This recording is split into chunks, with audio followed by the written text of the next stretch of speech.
Boa tarde a todos e a todas.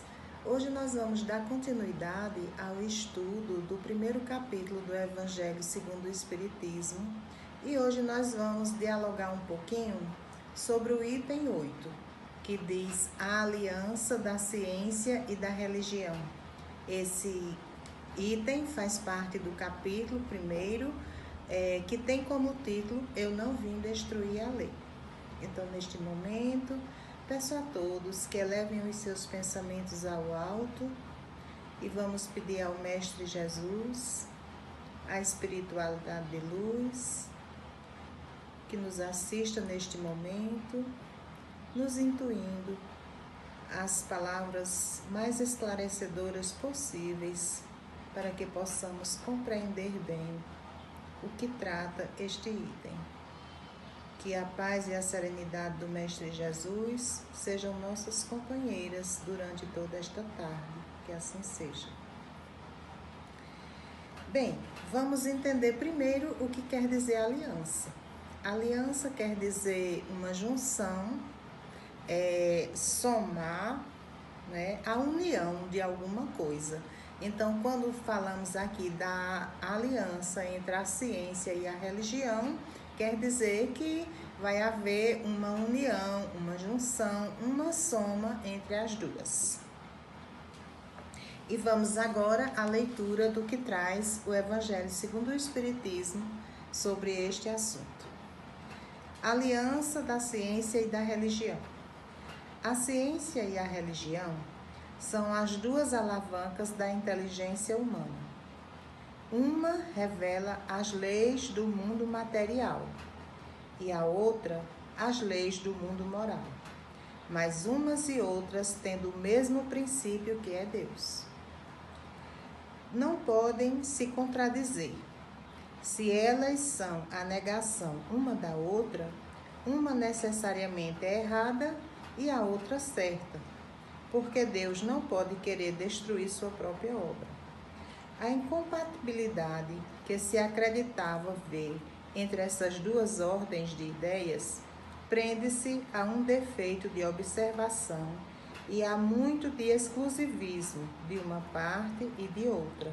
Daí um conflito, de onde nasceram a incredulidade e a intolerância.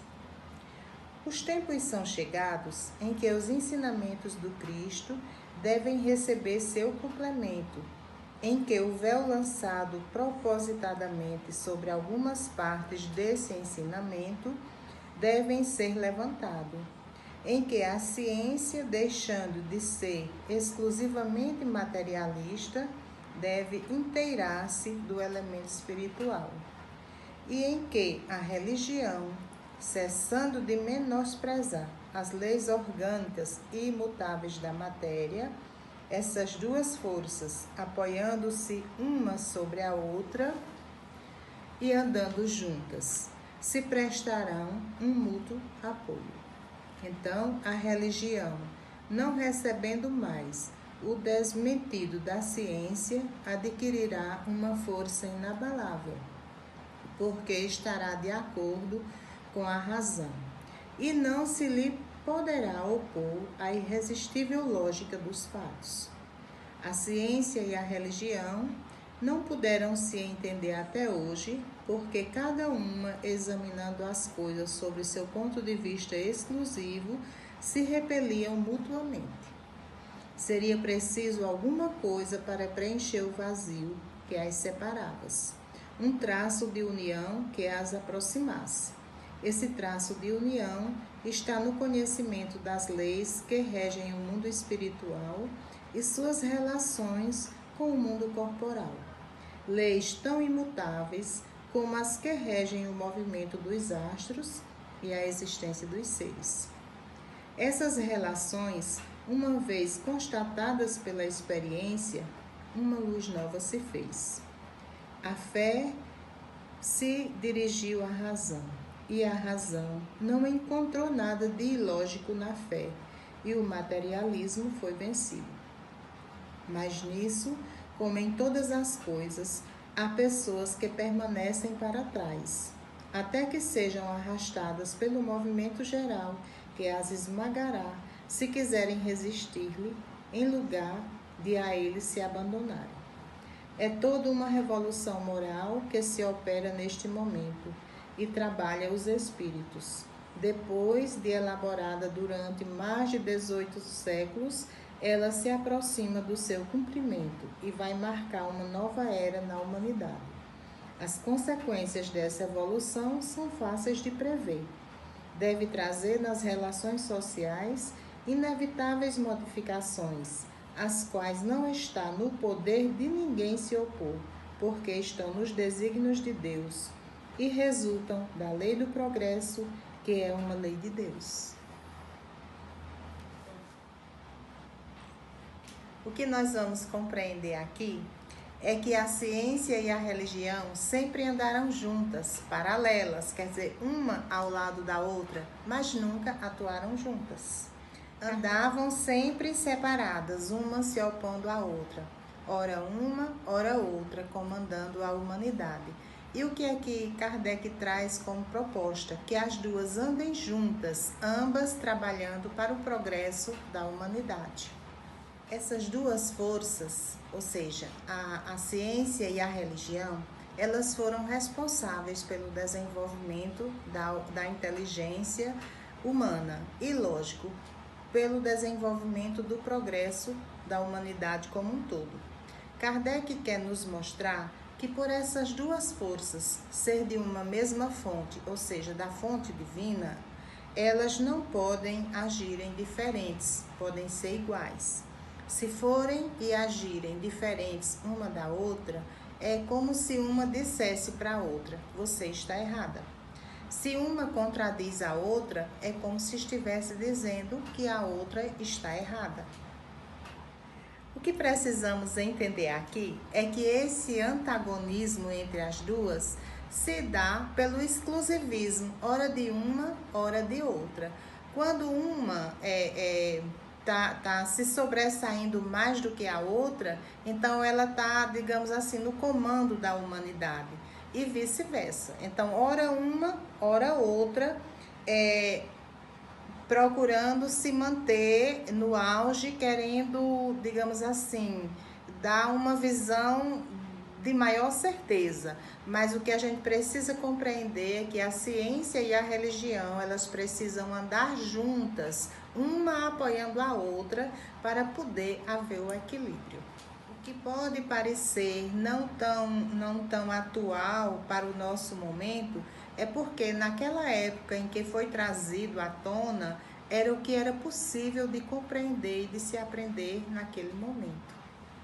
O exclusivismo ligado ao egoísmo e à fome de poder do ser humano faz com que não se crie uma boa vontade em entender que uma complementa a outra.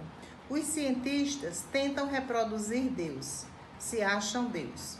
E os religiosos, eles se acham detentores da palavra de Deus e aí se tornam os advogados de Deus. Então, uns se acham Deus, outros, os eleitos, os advogados de Deus. E se cria aí uma incompatibilidade entre a ciência e a religião. Daí se origina a incredulidade. Nada que vem da religião é aceito pela ciência.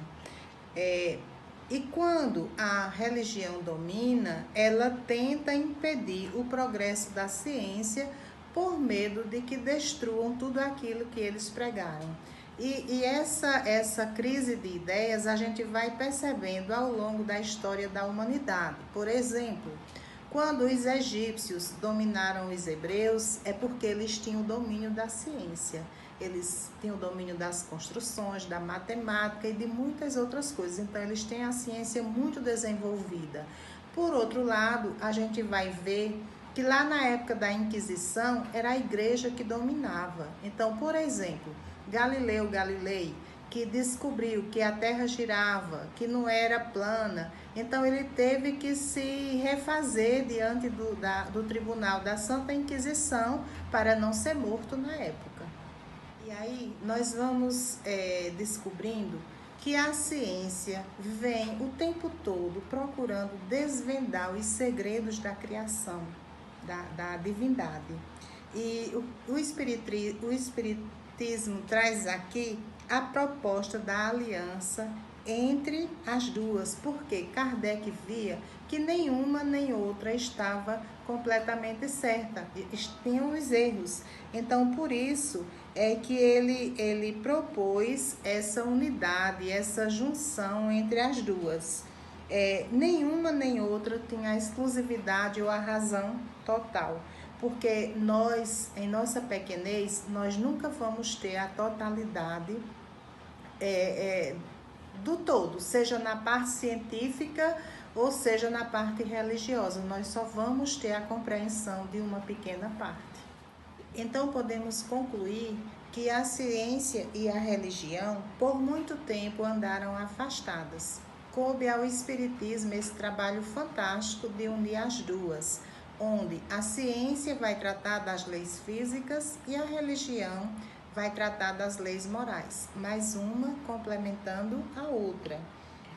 Então, a ciência deixa de ter essa exclusividade material e passa, através das suas descobertas, a ver também o lado espiritual. Por exemplo, a medicina hoje, ela já vê o lado espiritual nas enfermidades. Muitos médicos já aconselham também seus pacientes a procurar um tratamento espiritual. E a religião, por sua vez, se apoia na ciência para explicar as leis universais de Deus. Por exemplo, também sempre que as pessoas procuram um tratamento espiritual e que ao mesmo tempo estão fazendo também um tratamento com algum médico, sempre o Espiritismo orienta que não deixe de fazer o seu tratamento médico. Então, é uma apoiando a outra. Aproveitemos, pois, a ciência unida à religião, essas duas alavancas da inteligência humana, para nos auxiliar rumo ao nosso progresso intelectual, ao nosso progresso moral e espiritual. E agora vamos encerrar esse momento com a nossa prece final, proferida pela nossa irmã Paula. Nesse momento, vamos elevar nosso pensamento ao alto, acalmar nossos corações, nossas mentes e rogar ao nosso Pai Maior, ao nosso Mestre Jesus e aos Espíritos de luz, trabalhadores da nossa casa, que nos conceda a tua paz e a tua harmonia. Te agradecemos, ó Senhor, por nos dar força e coragem, a confiança, para estarmos aqui reunidos em nome de Jesus. E assim dar continuidade aos ensinamentos, Senhor, que só vós nos trouxe para a nossa melhor compreensão e o nosso progresso. Que a nossa paz, que a nossa harmonia esteja sempre em equilíbrio, para que possamos atravessar esses momentos de dificuldade, de vicissitudes, e que sabemos, Senhor, para Ti tudo há um propósito, tudo podes, tudo transforma, e no momento certo tenhamos a certeza que o Teu amor reinará. E assim, confiante na Tua bondade e misericórdia, damos por encerrado mais um estudo da nossa casa.